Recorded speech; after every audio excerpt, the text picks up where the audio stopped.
ब्रज में कभी जाओ और ये भी कोई गौ पालक गौ चराते भय आपको ग्वारिया दिख जाए ना, तो एक बार मेरे कहे तो बाकू प्रणाम जरूर करियो। एक जगह कथा में पढ़ रहे हो, बहुत ध्यान से सुनियो। नंदगाम में एक बाबा रहते और वे बाबा नंदगाम में रहते और मधुकरी मांग करके वहीं भिक्षाटन करके रहते। उन बाबा को नियमों जो भिक्षा लेके आते ना, वहां में पाते, वही समय एक कुत्ता उनके पास आ जातो, बाबा बाकू भी मधुकरी पवा देते, थोड़ा सा भाव जो बचतो बाकू दे देते। उनको लगती भैया ब्रज को कुत्ता है, जो कोई संत ही होगो, मधुकरी को या को भी अधिकार है, तो बाबा नित्य पवाते। एक दिन बाबा कहीं चले गए, वहां 2 दिन लग गए, 2 दिन तक बाबा आए नहीं। 2 दिन बाद जब बाबा लौट करके आए तो रात में रोने की आवाज सुनाई दी। बाबा उठ करके बैठ गए, भैया कौन रो रहा है? कुटिया के बाहर झांक के देखा तो एक प्रेत था।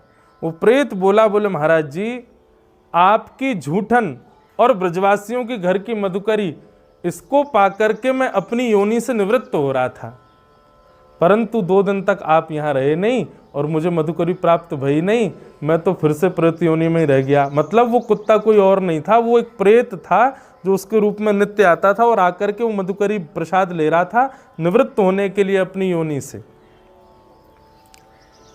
तो बाबा ने जैसे ही सुनी प्रेत, देखो वैष्णव का ऐसा लक्षण होता है, जैसे ही सुना कि प्रेत है,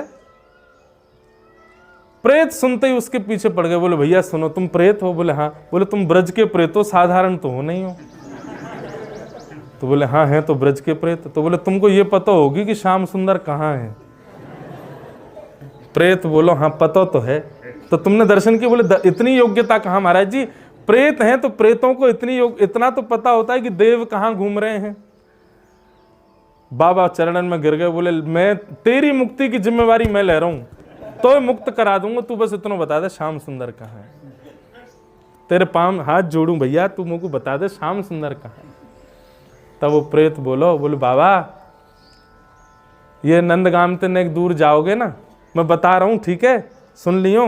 बोले हाँ बता दे भैया। बोले नंदगाम तक एक दूर जाओगे ना, तो वहां शाम के समय कछु ग्वारिया गैया चरा के लौटे। बोले हाँ। तो बोले उन ग्वारियान के झुंड में एक नेक 100 बालक और चले पीछे पीछे। बोले हम भाई। तो बोले बाबा वही के पाम पकड़ लियो, वही ठाकुर जी हैं, वही ठाकुर जी। बाबा ने कही तेरी मुक्ति की जिम्मेवारी मैं ले रहा हूं, तू यहीं डट जा, मैं अभी आऊं। और बाबा गए, शाम को समय भयो, महाराज झाड़ी में छुप के बैठ गए।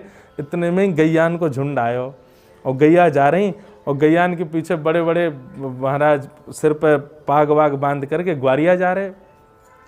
इतने में ही नेक नेक सी गैया बछिया जा रही और उन बछियान के बीच में गद मदरासो नेक 100 एक सांवरो सो लाला, उन गैयान ने हाँकते हुए चल लो। बाबा गए और बाबा ने जा करके वहाँ के पाम पकड़ लिए। अच्छा वो था ग्वारिया का बेटा ही, और बाबा को तो वह प्रेत की बात पर विश्वास, बाकी चरण पकड़ लिए। बोले अरे ठाकुर जी मुँह पे कृपा करो, मुँह पे अनुग्रह करो, आज बड़ी मुश्किल से मुँह को मिले हो, अब ना छोड़ूंगा। अब तो वो बालक रोवे, अरे मैया तो मारेगी, बाबा कहा कर रो है? अरे मेरे पामन को छोड़। बोले ना तुम ही ठाकुर जी हो, मुँह को पूर्ण विश्वास है, तुम ही ठाकुर जी हो, तुम ही मेरो जीवन उद्धार करोगे, तुम ही मेरे लाला हो, तुम्हारे चरणन में प्रणाम करूं।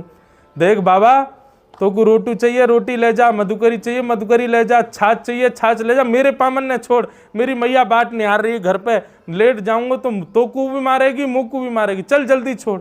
बाबा बोले मैं नहीं छोड़ूंगा, एक बार मुँह को दर्शन करा दो, गोदी में बैठा के स्वयं छोड़ के आऊंगा, एक बार दर्शन तो दे दो। महाराज बाबा ने पाम छोड़े नहीं, वो बालक खड़ो रोने लगो जोर जोरते, मैया देख या दारी के बाबा ने मेरो पाम पकड़ लियो, मैया देख ये बाबा मुँह को छोड़ ना रहे है। बाबा इतने विश्वास से चरण पकड़ के बैठे रहे, रुदन क्रंदन करने लगे, बोले आज नहीं छोड़ूंगा, आप तो मेरे ठाकुर जी हो। आहा, नंद भवन में बैठे ठाकुर जी के नेत्र सजल हो गए और महाराज बा बालक के रूप में ही श्री श्याम सुंदर प्रकट है गए और प्रकट है के बाबा को दर्शन दे दिए। तो गौचारण करवे वाले ग्वारिया भी बंधुओं, उनमें भी ठाकुर जी के अंश हूं मैं।